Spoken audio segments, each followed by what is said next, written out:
right, so today we're going to talk about what happened in November 2023 in the Denver housing market. If you stick around until the end, we're also going to tell you about what's happening right now in December 2023, and it's going to blow your mind. Here we are, December of 2023. We just kind of want to touch base on what happened in November here in Denver. It was pretty interesting, actually, and I think it's going to only get even more interesting as we move into the first of the year. Yep, I totally agree. There were some unexpected things from my perspective, I think our perspective. To start with, the number of active listings actually was almost 5% greater than it was in November 2022. That's good news for buyers. It gives you more options. It's also indicative that sellers are also interested in selling. I think sellers are finally starting to kind of come off that ledge. You know, we've talked about before how they have these really low interest rates. They're not moving unless we talked about that last month, that they're not moving unless there's some life change or something that's forcing them to move. And I think that's still a lot of the case, but we're starting to see a few people again now that are starting to decide, I think I want to move because I want a bigger house, or I want to move to a different area, without it being that forced life change. I have to sell at this point. Yeah, exactly. And the number of listings closed in November was also shocking. It was down over 9%. So what do you contribute that to?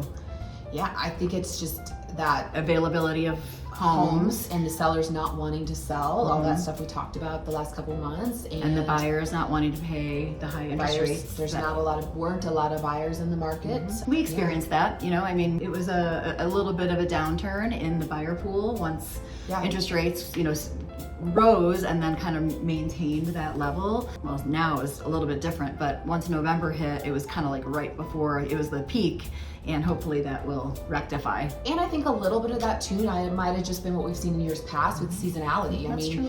It's November. It's, if you closed on a house in November, you were probably looking and shopping for that house in October, September, and if anything's normal in a real estate market, we do tend to see a little bit of a dip during that time because people have moved over the summer, and we haven't followed those trends a lot lately, but I bet a little bit of this, a little bit might play into this number of the lower amount of homes closed in November. I agree, and I think that the main driver is probably interest rates. That's obviously. Right. Yeah. So, okay. And then, what we're seeing for days in the Denver market, we're staying at about 23 days on market. That's 2 days longer than a year ago. Again, I think that's just not all the buyers out there. Right, exactly. And 23 days is still a pretty quick turnaround.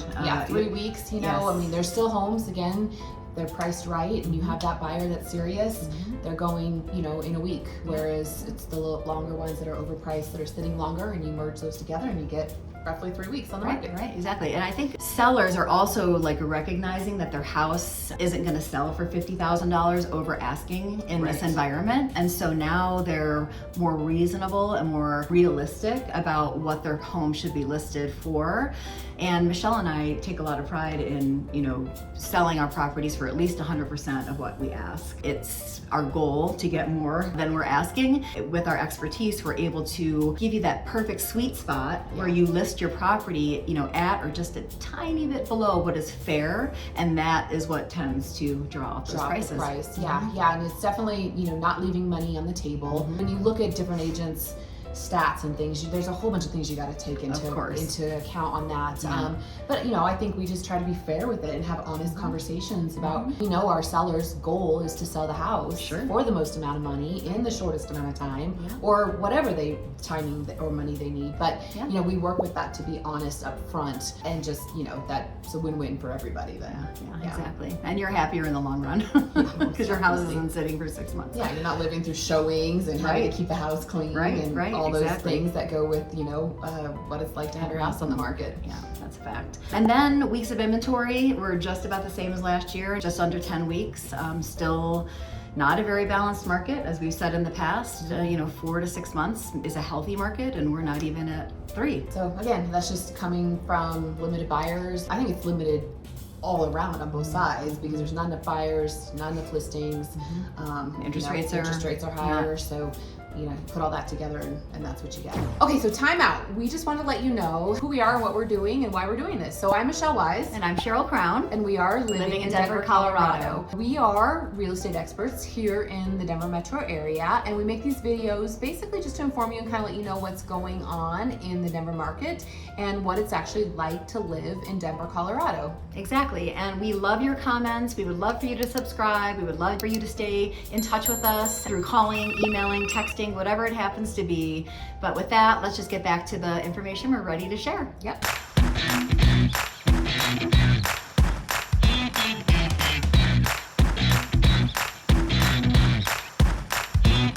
Okay, so now we're going to talk about November 2023 takeaways, and a couple of these, like, I was super shocked. You work through a month and you think things are going a certain way, Right. and then again, hindsight's 2020, you know, and then you're like, duh, I get it. Yeah, Right, yeah, yeah. yeah. So I think one of the things that when you look at what November showed us or taught us is that when we're talking about first-time home buyers or buyers that have, low money down, nothing wrong with that. It's just what it is. And that's honestly probably most of us. Yes. Maybe questionable credit or not the highest end credit, that we kind of realized that this might be a better time for them to actually get their feet wet in the market. Yes, exactly, because there's not as much competition. Yeah. First and foremost, yes, the rates are a little bit higher, and we've said it a million times, marry the house, date the rate. So if you're in a situation where you don't have a lot of money to put down on a property and you want to be able to negotiate inspection items and not come with a huge appraisal gap coverage or beating out other offers, this is the opportunity for those buyers, or it has been the opportunity for those buyers to jump into the market and be able to compete. And November, I think, may be the peak of that reality, to be determined. But I think it definitely was a hot spot for that market, Definitely. or that piece of the market to be able to get into it. Rates are going to change, and they're changing. I think if you are that person that maybe doesn't have the best credit or that doesn't have the big down payment, now might be a good time to jump and make that decision, because I think it might get a little tougher for you down the road. I mean, no crystal ball, but that's maybe what I think. And you don't want to be the person who wants to buy a house and then in 3 months you're like, shoot, I should have done this in December because the rates were still a little bit higher and I could have gotten my inspection items resolved and I could have avoided I wasn't appraisal fighting gap. 7 other people to get the house. Yeah, so you don't want to be that person. No, and that goes back to kind of that, if you go back to our last month's video on market stats, when we talked about what it looked like even though rates were higher. Again, I think it just boils down to, if you have the ability to buy, It's never a bad time. it's never a bad time. Never. I mean, if the numbers work for you and the numbers work and they balance and you're comfortable with those, then anything is better than renting in most situations. So sometimes renting is required. There's situations that you have to do that, but if you have the ability to buy and you don't want to rent, waiting never pays off. It costs you money. In the long run, for sure. I actually have a quote from a client and she said, I wish the rates were 10%. And I was like, you're smart. And I said, tell me why. And she said, because then I would have gotten the house for a lower price. And that's the fact. So rates go up, house price goes down.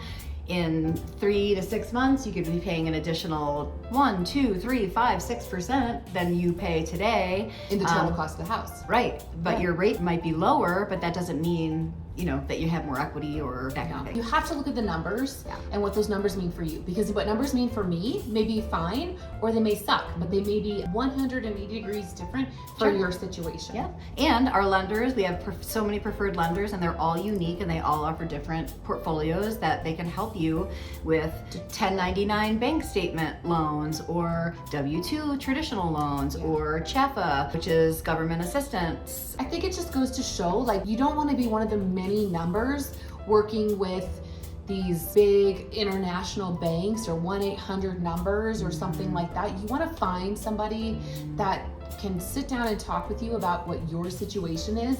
And I think that's what we found with our buyers right now, that even though rates weren't the greatest, they still found that this may or may not be the right time. You have to just get that information, educate yourself on what that looks like, and if it's now, then do it. If those numbers work, if it's not, then wait. Like if you're just a number to a lender or a realtor or a home builder or any of that, they don't care. They just don't care. It's, you got to find that relationship of that person that Uber local, you. Uber local, Yeah. someone who knows the market, and there's a reason that some of those big box listing houses, we'll call them, failed. I mean, they lost millions and millions and millions of dollars because they didn't have an expert in the market. So the second takeaway is that compared to November 2022, let's just say your house is listed at $600,000 and you get $500,000 for it. Well, that's a 18% number off of list price. But if you sold that house and got $550,000 for it, it's only a 9% number off of list price. So I guess my point is November 2022 to November 2023, people are getting more money for their houses based on list price, 1.2% more than they did last year for the house that they listed at a certain number. It's that as clear as mud? It's as clear as mud. You can explain it. Go maybe. ahead. Maybe it's as clear as mud, but I hear you. Yeah. I understand Cheryl speak. I'm just kidding. Basically, it just means, that sellers are getting closer to list price or at list price. They're not having to concede as much, which I think that's kind of an interesting stat because we have seen a lot of buy downs coming from buyers wanting the sellers to buy down their interest rate because interest rates were higher. So, that's interesting. Maybe that plays off with the idea that they are paying more for the house and taking the concession and getting that lower rate, which again is win-win for that buyer and the seller because seller's getting more even though they're conceding more. So that's almost a wash for the seller than getting lowballed or below list price. And then, but the buyer is then getting, that buy down on the interest rate. Short term or long term, actually. Yeah, most of them are short term right now, but to get that rate buy down where their monthly payment's manageable. So that's a good situation for anybody because sellers are getting what they want, even though they're conceding a little bit, and buyers are getting what they want. Affordability, yeah. Third takeaway is that we've seen a lot of interesting things going on with new builds. Like these builders are coming. Giving away the farm. Yeah, they kind of are when you look at what is compared to what you get with a new build situation as to a resale situation. Their builders are realizing they have to get creative. If they're gonna get these buyers to buy one of their houses with these higher interest rates that we saw in November, they're having to get creative and give away money, finishes, appliances, all backyards, of that to whatever get it is. people to come off the fence. So if you're considering buying and a new build neighborhood home is interesting to you, this could very well be the best time, even better than going forward if rates even do come down. Now maybe even the best time for you to buy a new build house. Yeah, I mean, it's basically getting rid of inventory by the end of the year. That's the thought process of the builders. Yeah, So, and we're seeing builders give our clients refrigerators, washers and dryers, landscaping, fencing, 2-1 buy downs, I've seen yeah, that. they brought the rates down, and some of these builders are even coming in across the board giving permanent buy downs. So not even just short-term buy downs, but they've worked some magic with some lender to get a permanent buy down. So basically they're eating the cost of that mortgage over the time. And so that's been really super creative by these builders to be able to do this. Yeah, it's definitely a shift because it was definitely not that way. Builders not long ago. Builders in the past have kind of thought that they owned everything. So this is interesting. Yeah, that's good. So another good takeaway, and this is kind of a theme over the last several months, we saw a 1% appreciation rate between November 2022 and November 2023. Housing prices are not going down in the Denver metro in general. Some areas might be impacted. Pockets. Right, exactly. But in general, the average price of a home in the Denver metro area increased 1%. So if anybody's telling you that we're not seeing The market is appreciation, crashing. it's not true. That's such a short-term way to look at things. I mean, it really doesn't even matter what your house is worth until you're ready to sell it. So you buy your house today and you're not going to sell it tomorrow, you're going to sell it in 5 years. So why even contemplate that thought? Yeah, and the market is crashing or will crash or I don't know. I think that's just drama out there and scare tactics. News, and, yeah. Yeah, I mean, Media. We never know what's going to happen. But, if you look at what the stats show us today, it's not. We're still appreciating. There's still a housing shortage in America. And people are still moving to Denver. Yeah, Denver is desirable, people. So that brings us to our last takeaway. Denver is still hot. Denver is still a place that people want to live. Denver still has an incredible employment market. People come here for the weather. We are mid-December and there's people outside today wearing shorts, people.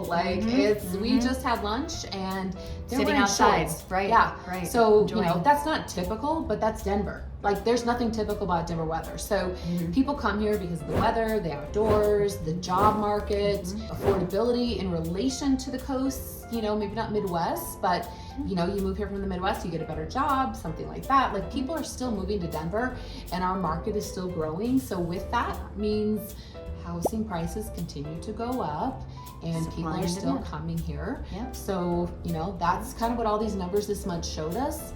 And I think they're spot on.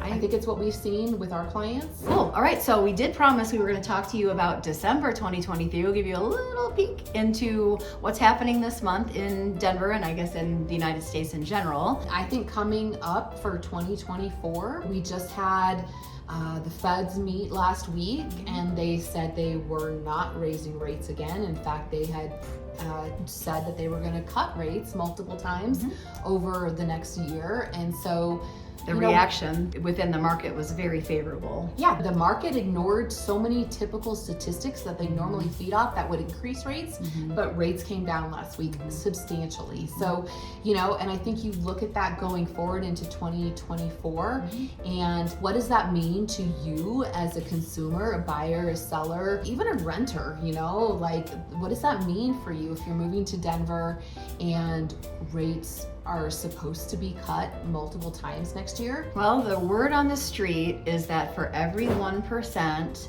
that the interest rates drop, 5 million buyers enter the market, and that's nationwide. Nationwide. So if you're a buyer, what that means is now's the time, because as these interest rates come down, your competition goes up, you're gonna need more money in the bank and you're going to need more leverage in some way. Probably not a lot of opportunity for CHFA loans, which are the government supported loans. And honestly, CHFA, we've seen a decent amount. So CHFA loans are the government loans, like Cheryl said, that help first-time home buyers get into home ownership with very little money down. Like $1,000. That's been the good thing about the last couple of months is we've seen our CHFA buyers kind of step up and really kind of get into that out of home rentals and into home ownership. So that's been the best thing that's come of this market over the last couple of months. But sadly, I think that that's going to change. Yeah, it's coming down. And it's going to stall. It's going to stall in the next several months. Yeah, it's highly likely. And, typically if you look at election years, every 4 years, interest rates will come down. We don't know if that's a for sure thing or not, but if you look at history, it's a for sure thing. It hasn't not happened in the past several decades. Right. So it's anticipated gas prices will come down, interest rates will come down again. So if you're a buyer, so if you're a seller, what that could mean is it's going to be a good time to sell. You no longer have to sit around and wait to get that smaller house or get that bigger house or move to Tennessee to be with your family or retire in Florida or whatever it is your plan is. Yeah, you're going to be able to put your house on the market as a seller and get probably a little bit more than you would have gotten in the last couple of months and maybe not have to fix as many items on the inspection. It all balances, it all comes and goes, right? So whether you're a buyer or a seller, there's pros and cons to different things, but if you want to sell your house and that's your main goal, then there's no time better than now. And if you want to buy a house and that's your main goal, to get out of renting and be in home ownership, we can help you figure that out, and now is the best time to do that. No better time than the present. Right. They always say the best time to buy a house is today. Yes. Not tomorrow, not yesterday, today. And same thing with selling. So, we're not saying that to like twist anybody's arm or anything, but it's just about understanding what your goals are, where you are financially, if the numbers work, and how those balance with the alternative. That's what it comes down to. And we can help you figure that out. But that's what the market, I think, now now ending 2023 and going into 2024 is going to show us better than probably a lot of those transition years into different years. Yeah, absolutely. All right, well, there you have it. That's I know, That's right? That's a lot, and it makes me think like, whoa, what's coming in 2024? Amazing. So yeah, no, we're super excited for the new year, and thank you for being our subscribers, and we are so grateful for you, and no time better than the present to thank you. Yep, absolutely. Going into the new year, we appreciate you, and we appreciate your comments and interest, and we are here as a resource. So whatever it is, please give us a call, shoot us a text, something. Any questions you have, we're happy to answer, whether it's on our comments or if you just want a private, answer. A Zoom call Yep. or something like that can be arranged easily as well. So yeah, we love you and we appreciate you, and going into the next new year, we're excited for what it brings for all of us. yeah, looking forward to meet you. So give us a call, shoot us a text, send us an email. We're here for you, and Happy New Year. Happy New Year. Share the love.